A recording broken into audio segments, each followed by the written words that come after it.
అంతర్జాతీయ మహిళా దినోత్సవం సందర్భంగా రిటైర్డ్ మహిళా ఎస్ఏ మల్లేశ్వరి సేవలను ఏపీ హోంమంత్రి అనిత ప్రశంసించారు. ఆమె నివాసానికి వెళ్లి అభినందించారు.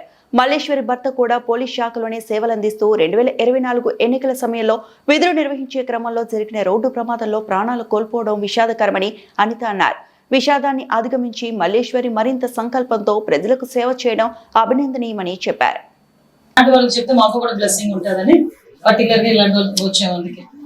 చిన్న లోన్లీనెస్ ఉంటుంది. ఇంటికి వచ్చేసరికి పిల్లలు కనిపించక భర్త లేక ఇంట్లో లోన్లీనెస్ ని తను ఓవర్కమ్ చేయాలంటే compulsory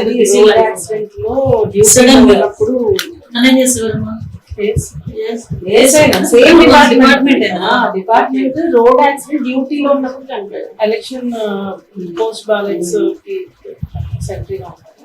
and she continued election duty అయినప్పటికీ కూడా ఎలక్షన్ డ్యూటీ కంటిన్యూ చేసి బాగా ఇష్టం మేడం. పోలీస్ డిపార్ట్మెంట్ అంటే నాకు చిన్నప్పటి నుంచి బాగా ఇష్టం. యూనిఫామ్ వేసుకోవాలి, ఇంకా వేసుకోవాలనే కోరిక. రిటైర్ అయిపోయినప్పుడు యూనిఫామ్ మళ్ళీ ఇస్తే వేసుకుంటుంది. మళ్ళీ డ్యూటీ చేస్తాను. ఇలాంటి వాళ్ళు చాలా మందికి ఇన్స్పిరేషన్ అన్నమాట. డిపార్ట్మెంట్ లో పనిచేసే వాళ్ళు కానీ ఫస్ట్ ఆఫ్ ఆల్ ఈ న్యూ జనరేషన్